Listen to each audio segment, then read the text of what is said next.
तो दोस्तों कल की वीडियो में हमने सीखा था कि हम टेंसेज को किस तरह से पढ़ते हैं और किस तरह से उनको हम अपनी डेली लाइफ में यूज कर सकते हैं। अब कुछ बच्चों की रिक्वेस्ट आई थी कि सर इंटरोगेटिव और नेगेटिव सेंटेंसेस कैसे बनाएंगे। इस वीडियो में हम सीखने वाले हैं कि टेंसेज में हम नेगेटिव और इंटरोगेटिव सेंटेंसेस को किस तरह से बनाते हैं। तो देखिए, सबसे पहले मैं आपको सेंटेंस के स्ट्रक्चर के बारे में बता देता हूं।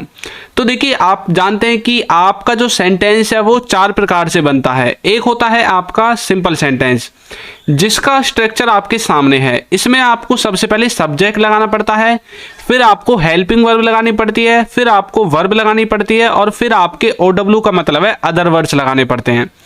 उसके बाद आता है आपका नेगेटिव। इसमें आपको क्या करना पड़ता है? इसमें आपको कुछ नहीं करना पड़ता, ये आपका सिंपल के जैसा ही होता है। सिर्फ आपको हेल्पिंग वर्ब के बाद नॉट लगा देना है। हेल्पिंग वर्ब के बाद नॉट लगा देना है। इसमें भी सबसे पहले सब्जेक्ट होता है और उसके बाद हेल्पिंग वर्ब, फिर नॉट, फिर वर्ब आती है और फिर आपके अदर वर्ड्स आ जाएंगे। इसी तरह से जो आपका इंटरोगेटिव सेंटेंस का स्ट्रक्चर होता है उसमें भी आपको कुछ नहीं करना होता। उसमें सिर्फ आपको जो हेल्पिंग वर्ब है इसको उठाकर सब्जेक्ट से आगे लाना होता है। देखिए, हेल्पिंग वर्ब को हमने सब्जेक्ट से आगे लिया है और जब यहां से हेल्पिंग वर्ब हट जाएगी तो यहां पर देखिए हमें नॉट अभी लगाना नहीं है, क्योंकि इंटरोगेटिव है तो सिर्फ वर्ब बच जाएगी। तो वर्ब लिख दिया, उसके बाद अदर वर्ड्स लिख दिया। इसी तरह से IN का मतलब है इंटरोगेटिव नेगेटिव, ये थोड़ा शॉर्ट फॉर्म में लिख दिया है मैंने। इसमें आपको क्या करना है? इसमें कुछ नहीं करना, सिर्फ आपको सब्जेक्ट के बाद नॉट लगा देना है, बाकी हेल्पिंग वर्ब आपकी आगे रहेगी। तो इसमें आपका इंटरोगेटिव और नेगेटिव दोनों मिक्स हो जाते हैं। तो इस तरह से आप इस सेंटेंस स्ट्रक्चर को बना सकते हैं। तो चलिए अब आगे देखते हैं कि हम इनको आगे किस तरह से यूज करेंगे। और यहाँ पर जो ये हेल्पिंग वर्ब होती है इसको क्या कहते हैं? ये जो यहाँ पर हेल्पिंग वर्ब है ये आपकी वही रहेगी जो आपकी टेंसेज में यूज होती है, जैसे कि is, am, are, was, were, has, have, had, ये सब आपकी हेल्पिंग वर्ब रहेंगी। अब देखिए, आपको एक चीज बता देता हूं जिसमें बच्चे सबसे ज्यादा कंफ्यूज होते हैं और जिसमें वो फंस जाते हैं। वो देखिए, वो फंसते हैं प्रेजेंट और पास्ट के इंडेफिनिट के। जब हम नेगेटिव और इंटरोगेटिव सेंटेंसेस बनाते हैं तो वहां पर वो फंस जाते हैं। क्यों फंस जाते हैं? देखिए, जो आपका प्रेजेंट में इंडेफिनिट होता है उसका स्ट्रक्चर आपको पता है। इसमें सबसे पहले सब्जेक्ट, फिर वर्ब की फर्स्ट फॉर्म के बाद एस या ES और फिर ऑब्जेक्ट आता है, ये आप जानते हैं। और जो आपका पास्ट का इंडेफिनिट होता है उसमें आपको सबसे पहले सब्जेक्ट, वर्ब की सेकंड फॉर्म और फिर ऑब्जेक्ट। अब आप यहां पर गौर कीजिए, क्या है यहां पर कहीं पर हेल्पिंग वर्ब है? कहीं पर भी हेल्पिंग वर्ब यहां पर नहीं दी गई है। तो इनको जब हम नेगेटिव और इंटरोगेटिव में ट्रांसलेट करेंगे, क्योंकि आपको नेगेटिव बनाना है तो हेल्पिंग वर्ब के बाद नॉट लगाना पड़ेगा और यहां पर हेल्पिंग वर्ब है ही नहीं तो नॉट कैसे लगाओगे? तो इनमें हमने हेल्पिंग वर्ब के रूप में जब हम नेगेटिव और इंटरोगेटिव सेंटेंसेस बनाते हैं तो जो आपका पास्ट है इसमें हमको डिड का यूज करना पड़ता है। तो डिड यहां पर आपकी हेल्पिंग वर्ब है, उसके बाद नॉट। और जब आप इसका क्या बनाओगे? प्रश्नवाचक यानी कि इंटरोगेटिव सेंटेंसेस बनाओगे तो आपको सब्जेक्ट से पहले इस डिड को ही लिख देना है। समझ में आ गया? इसमें हेल्पिंग वर्ब नहीं है, इसलिए हेल्पिंग वर्ब के रूप में हम इसके नकारात्मक और प्रश्नवाचक वाक्यों को बनाने के लिए डिड का यूज करते हैं। इसी तरह से प्रेजेंट में भी आपकी हेल्पिंग वर्ब नहीं है, सीधी इसमें सब्जेक्ट के बाद वर्ब है। और हमने अब तक पीछे क्या सीखा था कि सब्जेक्ट के बाद हेल्पिंग वर्ब आती है, लेकिन उनमें ऐसा नहीं है, इस केस में ऐसा नहीं है। तो अब जो आपका ये प्रेजेंट का इंडेफिनिट है इसमें आपको क्या करना है? इसमें आपको हेल्पिंग वर्ब के रूप में डू या डज का यूज करना है और उसके बाद नॉट लगाना है। समझ में आ गया? अब आपका डाउट क्लियर हो गया होगा। और इसी तरह से जब आप इसके प्रश्नवाचक वाले वाक्य बनाओगे तो डू डज को ही आपको सब्जेक्ट से पहले लिख देना है। अब ये डू डज कहां पर यूज होते हैं ये मैंने आपको पहले भी बता दिया, लेकिन एक बार फिर से बता देता हूं। जो आपके थर्ड पर्सन सिंगुलर होते हैं, थर्ड पर्सन सिंगुलर का मतलब ही, सी, इट या फिर किसी व्यक्ति या किसी चीज का नाम, वहां पर आपको डज यूज करना है। आप मोटा मोटा यदि मैं बोलूं तो जहां पर आप हैज का यूज करते हैं, किसका? हैज का और इज का, वहां पर आपको डज का यूज करना है। समझ में आ गया? जहां पर हैज और इज यूज होगा वहीं पर आपका डज यूज होगा। इस तरह से आप इनको समझोगे तो आपका ये वाला डाउट क्लियर हुआ। अब चलिए थोड़ा आगे बढ़ते हैं। देखिए, अब आपको जो हेल्पिंग वर्ब है उनमें कैसे करना है? जैसे कि इज, एम, आर है, वाज, वर है, ये कहां पर यूज होते हैं? ये होते हैं कंटिन्यूअस टेंस में। इज, एम, आर प्रेजेंट में और वाज वर पास्ट कंटिन्यूअस में, इनके बाद आपको नोट लगाना है। और जो आपका हैज, हैव और हैड है, ये कहां पर यूज होते हैं? ये आपके यूज होते हैं परफेक्ट टेंस में। हैड यूज होता है पास्ट परफेक्ट में और हैज हैव यूज होते हैं प्रेजेंट परफेक्ट में। तो आपको इनके बाद नोट लगाना है जब आप नेगेटिव बनाओगे। और देखिए, इनमें एक बच्चों को कंफ्यूजन रहता है, वो आपका थर्ड पॉइंट में क्लियर हो जाएगा। जब भी आप हैज, हैव और हैड इनके बाद बीन लगाते हैं, बीन जैसे has been, have been, had been, तो आपको क्या करना है? हैज, हैव और बीन इन दोनों के बीच में नोट लगा देना है। जैसे कि हैज नॉट बीन, तब आपका नेगेटिव सेंटेंस बन जाएगा। समझ में आ गया? अब चाहे हैज नॉट बीन बने, चाहे हैड नॉट बीन बने, चाहे हैव नॉट बीन बने, आपको जब हैज और बीन ये एक साथ मिले, हैव बीन एक साथ मिले, हैड बीन एक साथ मिले, तो आपको इन दोनों के बीच में नोट को लगा देना है। ये बात भी आपको नोट कर लेनी है। और देखिए, अब जैसे आपका फ्यूचर में यूज होता है विल बी, तो आपको क्या करना है? विल और बी इन दोनों के बीच में नोट लगा देना है, यानी कि विल नॉट बी।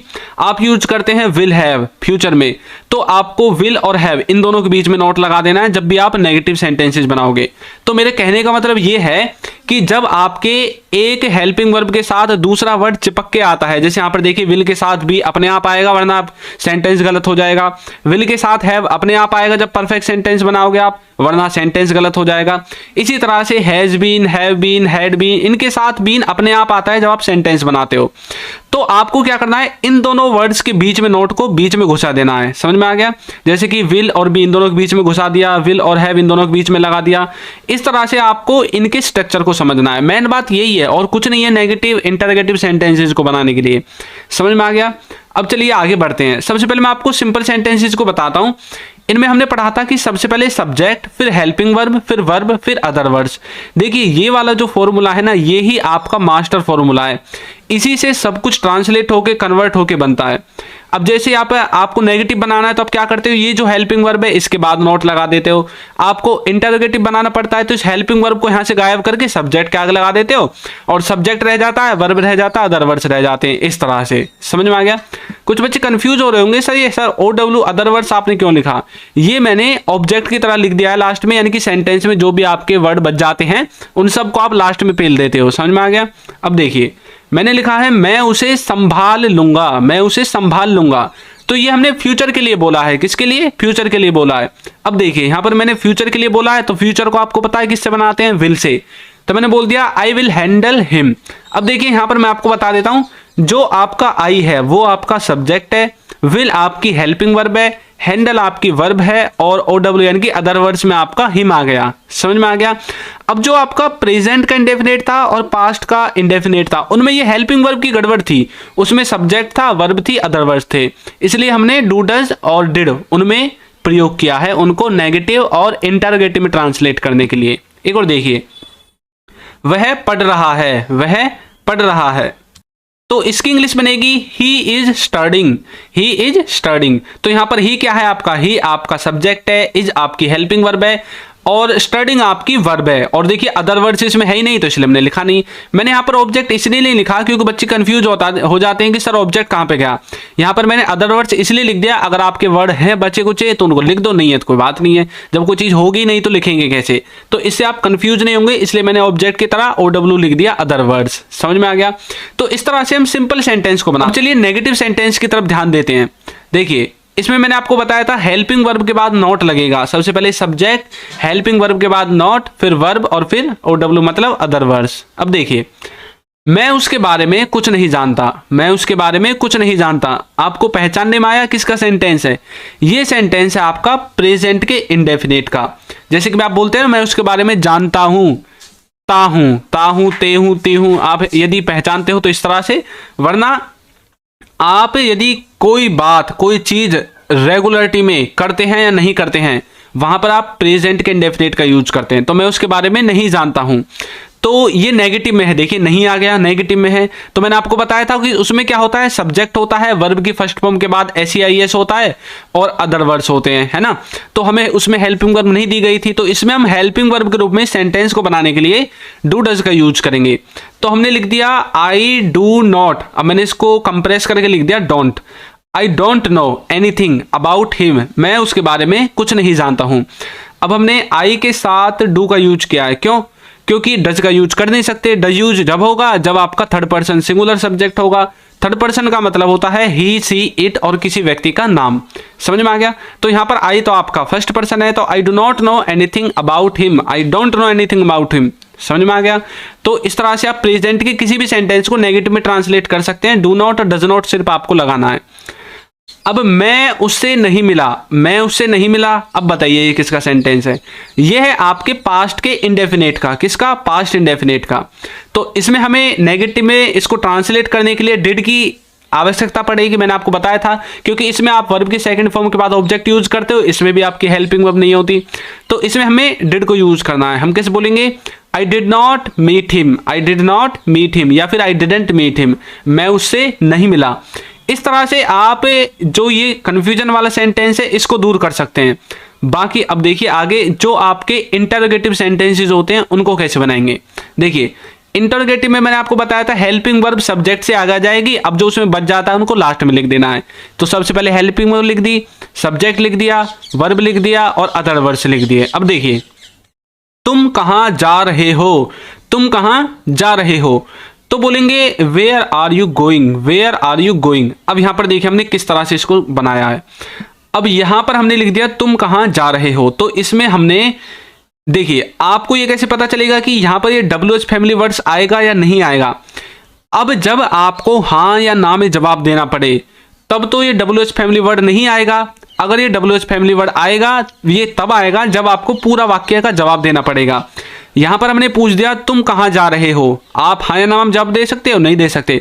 आप बोल सकते हो हाँ, वो पूछ रहा है तुम कहां जा रहे हो, आप बोल रहे हाँ ना, हाँ ना, तो आपको पागल समझेगा। आपको बताना ही पड़ेगा कहां जा रहे हो। जैसे मैं ग्राउंड में जा रहा हूं, मैं दुकान पे जा रहा हूं, मैं मार्केट में जा रहा हूं, तो आपको पूरा सेंटेंस बताना पड़ेगा। तो जब आपको पूरा सेंटेंस बताना पड़े तब आपको WH फैमिली की हेल्प लेनी है और इसके बाद आपको क्या करना है, अपनी जो हेल्पिंग वर्ब है वो लगा देनी है। आपको कुछ नहीं करना, इस हेल्पिंग वर्ब से पहले उस WH फैमिली को घुसा देना है बस। उसके बाद ये जो आपकी हेल्पिंग वर्ब है ये आपका सब्जेक्ट है और वर्ब है। तो यहां पर देखिए WH फैमिली आ गई, आर आपकी हेल्पिंग वर्ब है, यू आपका सब्जेक्ट है, गोइंग आपकी वर्ब है और इसके बाद कोई सेंटेंस में बचा ही नहीं है तो अदर वर्ड्स हम लिखेंगे नहीं। समझ में आ गया? तो वेयर आर यू गोइंग, तुम कहां जा रहे हो, इस तरह से आप समझोगे। तुम जानते हो, अब देखिए इसको हम क्वेश्चन मार्क की तरह पूछते हैं, तुम जानते हो। समझ में आ गया? तुम जानते हो। तो ये कैसा सेंटेंस है? ये है आपके प्रेजेंट के इंडेफिनिट का सेंटेंस। कैसे बोलोगे? डू यू नो, मैंने आपको बताया था प्रेजेंट के इंडेफिनिट में डू और डज का यूज करेंगे नेगेटिव और इंटरोगेटिव में। अब इसको हमने डू को आगे लिख दिया क्योंकि इंटरोगेटिव है। नेगेटिव होता तो यू के बाद डू नॉट लगाकर बोल देते यू डू नॉट नो, तुम नहीं जानते। समझ में आ गया? तो अब तुम जानते हो क्वेश्चन मार्क की तरह पूछा है तो बोलेंगे डू यू नो, तुम जानते हो, इस तरह से। समझ में आ गया आप इंटरोगेटिव सेंटेंसेस कैसे बनाएंगे। इसी तरह से अब देखिए यहां से इस वेयर को हटा दीजिए और यहां पर आप अब कुछ भी बना सकते हैं, जैसे कि क्या तुम जाओगे, क्या तुम जाओगे। अब देखिए यहां पर हम बोल सकते हैं हाँ ना, हाँ ना, तो हमें WH फैमिली की जरूरत नहीं पड़ेगी। हम डायरेक्ट आपकी हेल्पिंग वर्ब लगाएंगे, सब्जेक्ट लगाएंगे और वर्ब लगाएंगे। इस तरह से आप इंटरोगेटिव सेंटेंसेस को मतलब बना सकते हैं। अब चलिए एक बार हम देखते हैं इंटरोगेटिव और नेगेटिव इन दोनों का कॉम्बिनेशन कैसे बनाएंगे। तो मैंने आपको बताया था इंटरोगेटिव बनाने के लिए हेल्पिंग वर्ब आगे लिखनी पड़ेगी और फिर आपको अपना जो नेगेटिव है उसको बनाने के लिए सब्जेक्ट के बाद नोट लगाना पड़ेगा और वर्ब और अदर वर्ड्स आपके रहेंगे। देखिए क्या वह पढ़ नहीं रहा, क्या वह पढ़ नहीं रहा, तो बताइए किसका सेंटेंस है, कौन सा टेंस है इसमें, इसको आपको कमेंट करके बताना है। क्या वह पढ़ नहीं रहा, तो देखिए यहां पर हमने क्वेश्चन भी पूछ लिया और नहीं भी लगा दिया, यानी कि नेगेटिव भी बना दिया और इंटरोगेटिव भी बना दिया, दोनों को मिक्सर कर दिया। तो बोलेंगे is he not studying, is he not studying. तो देखिए हेल्पिंग वर्ब ने आगे लगा दी सब्जेक्ट से आगे। सब्जेक्ट क्या है? ही, तो ही से आगे हेल्पिंग वर्ब है और सब्जेक्ट के बाद नॉट है। तो इज ही नॉट स्टडिंग, क्या वह पढ़ नहीं रहा। इस तरह से आप बनाओगे। अब आप समझ में आ गया होगा किसका सेंटेंस है, कंटिन्यूअस का है। कौन से कंटिन्यूअस का है अब ये आपको बताना है। देखिए इतनी हिंट तो आपको मैंने दे दी है। नेक्स्ट देखिए क्या वह नहीं जाएगा, किसका सेंटेंस है, क्या वह नहीं जाएगा, बोल कर देखिए क्या वह नहीं जाएगा, क्या वह नहीं जाएगा। ये सेंटेंस है फ्यूचर का, किसका, फ्यूचर का। तो भाई फ्यूचर का है तो विल तो आने का ही, विल तो इसमें आएगा ही आएगा। तो बोलेंगे will he not go, will he not go. तो विल आपकी हेल्पिंग वर्ब, ही आपका सब्जेक्ट, नॉट आपका नहीं के लिए आ गया, गो आपकी वर्ब है। तो क्या वह नहीं जाएगा, विल ही नॉट गो। इस तरह से आप इंटरोगेटिव नेगेटिव सेंटेंसेस को बना सकते हैं टेंस में। अब आपको अच्छे से समझ में आ गया है कि हम किस तरह से इसके नेगेटिव, इंटरोगेटिव और सिंपल सेंटेंसेस को ट्रांसलेट करते हैं। अब मैंने सिर्फ आपकी प्रैक्टिस के लिए ये एक वाक्य रखा है, इसको आपको कमेंट करके बताना है। क्या तुम जा रहे हो, क्या तुम जा रहे हो, इसको आपको ट्रांसलेट करके बताना है कि इसकी इंग्लिश क्या होगी। तो आपको ये वीडियो कैसी लगी है जरूर बताइएगा, और टेंस की वीडियो का लिंक नीचे डिस्क्रिप्शन बॉक्स में मिल जाएगा, और हमारा जो बुक है और ऐप है उसका लिंक भी आपको नीचे डिस्क्रिप्शन बॉक्स में मिल जाएगा। तो आपको वीडियो कैसी लगी है जरूर बताइएगा, और यदि अभी तक आपने हमारे चैनल को सब्सक्राइब नहीं किया है तो कर दीजिए, और वीडियो को लाइक कर दीजिए, और एक अच्छा सा कमेंट करना बिल्कुल ना भूलें। Thank you.